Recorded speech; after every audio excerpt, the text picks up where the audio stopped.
A paz do Senhor Jesus, sexto episódio do tema de sessão de vídeos até 10. Amém? Sejam todos muito bem-vindos. Se você é inscrito no canal, já deixe seu like. Se você não é inscrito no canal, se inscreva no canal. Toda palavra centralizada em Jesus Cristo. Podem perceber pelos vídeos anteriores. Se vocês não assistiram, convido vocês a assistirem os episódios 1, 2, 3, 4, 5 e ficarem nos acompanhando no episódio 6 até o 10. A palavra que vos trago hoje está em João, capítulo 8, versículo 31, onde o título, um subtítulo está escrito: Os filhos de Abraão e os filhos do diabo. Amém? É uma passagem um pouco longa. Iniciamos. Disse Jesus aos judeus que haviam crido nele: Se vocês permanecerem firmes na minha palavra, verdadeiramente serão meus discípulos, e conhecerão a verdade os libertará. Eles lhe responderam: Somos descendentes de Abraão e nunca fomos escravos de ninguém. Como pode dizer que seremos livres? Jesus respondeu: Digo a vocês a verdade. Todo aquele que vive pecando é escravo do pecado. O escravo não tem lugar permanente na família, mas o filho pertence a ela para sempre. Portanto, se o filho os libertar, vocês de fato serão livres. Eu sei que vocês são descendentes de Abraão. Contudo, estão procurando matar-me, porque em vocês não há lugar para minha palavra. Eu estou dizendo o que vi na presença do Pai, e vocês fazem o que ouviram do pai de vocês. Abraão é o nosso pai, responderam eles. E disse Jesus: Se vocês fossem filhos de Abraão, fariam as obras que Abraão fez, mas vocês estão procurando matar-me, sendo que eu falei a vocês a verdade que eu ouvi de Deus. Abraão não agiu assim. Vocês estão fazendo as obras do pai de vocês. Protestaram eles: Nós não somos filhos ilegítimos. O único pai que temos é Deus. Disse-lhe Jesus: Se Deus fosse o pai de vocês, vocês me amariam, pois eu vim de Deus e agora estou aqui. Eu não vim por mim mesmo, mas ele me enviou. Porque a minha linguagem não é clara para vocês, porque são incapazes de ouvir o que eu digo.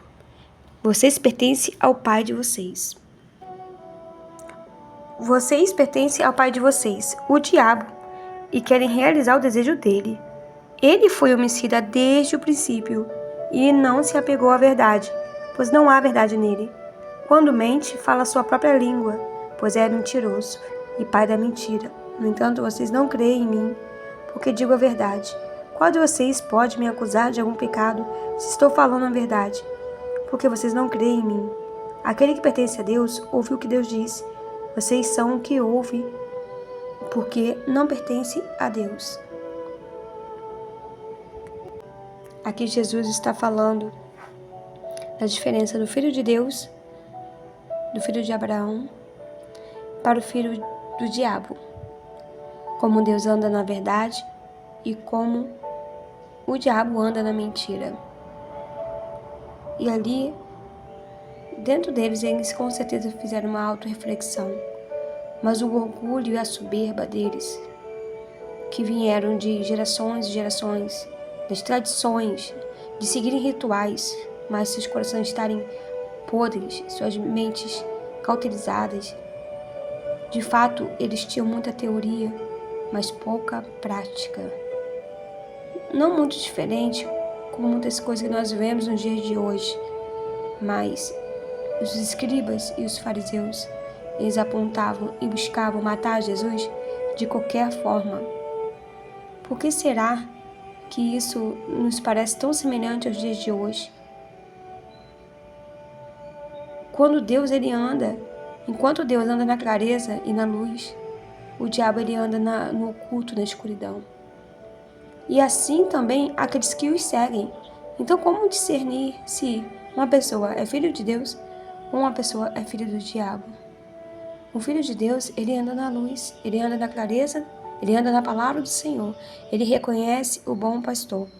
Agora, o filho do diabo, ele veio para mentir, para que você ande na mentira, para que você negue a palavra do Senhor, para que você faça a vontade da carne, que você alimente o orgulho que você obedeça sim todos os rituais, todas as tradições diante dos homens, mas diante de Deus, que nada fica oculto, tá um coração cheio de manchas.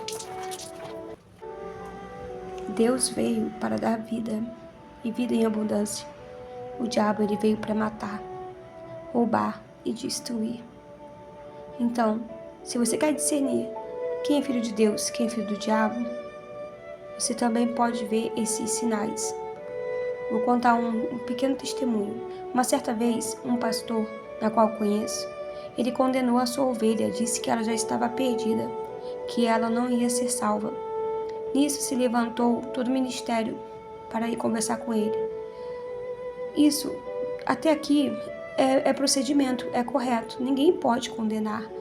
Nem Jesus nos condenou, nem Jesus julgou a nossa causa, se seríamos salvos ou não. Não estou dizendo que julgar é errado, não, tá, amados? Julgar, se for para a salvação, você pode julgar. Você tem que apontar, você tem que exortar. Nós precisamos exortar uns aos outros. Nós precisamos corrigir. Não é isso que eu estou dizendo. O que eu quero dizer, amados, que aquele pastor, ele simplesmente condenou mesmo, dizendo: não tem salvação para você. Você é uma alma já perdida. E ninguém tem poder para fazer isso. Ninguém. E então eu fazia parte do ministério ali, da liderança. Nós nos levantamos rapidamente para poder contestar as palavras dele. E, amados, eu vi uma velocidade enorme de todos estarem reunidos ali.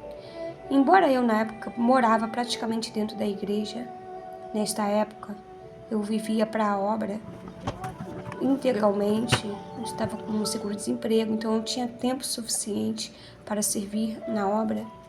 Eu sempre fui uma formiguinha para a edificação no meu trabalho de serviço braçal ou da obra no sentido braçal ou no sentido de ministério mesmo.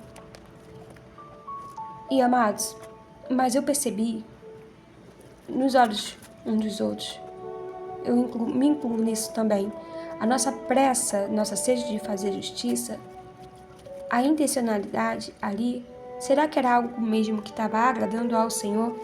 A nossa pressa em querer justiça pela vida daquela alma? Será que realmente a nossa intenção ali era que o pastor se arrependesse e que ele até pedisse o perdão diante de toda a igreja, né? Com testemunhas, como nos ensina a palavra do Senhor, que ele retirasse aquela palavra de maldição que saiu da boca dele, que a gente orasse e tudo mais, pela alma do próprio pastor e também pela aquela vida daquela jovem que ele lançou esta palavra de maldição, para que ela não se perdesse, né? Para que ela não fosse lançada fora do aprisco, independente ali do pecado que ela cometeu, ela ainda estava ainda no meio de nós e nós não podemos de jeito nenhum lançar fora. E então, amados, diante de tudo isso, a nossa intencionalidade, será que estávamos mesmo ali fazendo uma justiça, uma real justiça? Eu consegui perceber diante de alguns olhos que, na verdade, alguns ajuntamentos foram mais para condenar a atitude do pastor e acabamos ali cometendo o mesmo erro do que ele, apontando seu erro. E muitas vezes nós temos que exortar sim, mas será que a nossa intencionalidade em exortar é para a vergonha do nosso irmão? É para a vergonha de uma liderança? Ou realmente ali nós estamos com pressa de fazer a justiça para o próprio bem daquela alma, para que ela também não se perca, a partir do momento que ela está indo contrário à verdade, que é a palavra de Deus, porque ninguém tem o poder de dizer que aquela pessoa já é perdida, já não tem mais salvação para ela. Qual é a intencionalidade dos nossos corações? Qual é a intencionalidade das nossas atitudes, dos nossos pensamentos, da nossa ação? Cada coisa que nós fazemos, daremos contas ao Senhor. Será que nós temos agradado ao Senhor com a nossa intencionalidade? As nossas obras, às vezes, têm aparência de justiça, porém a nossa intencionalidade, ela é uma intencionalidade baseada em mentiras. Fica na reflexão. Compartilhe esse vídeo se você já passou por alguma situação dessas em ambas partes. A paz.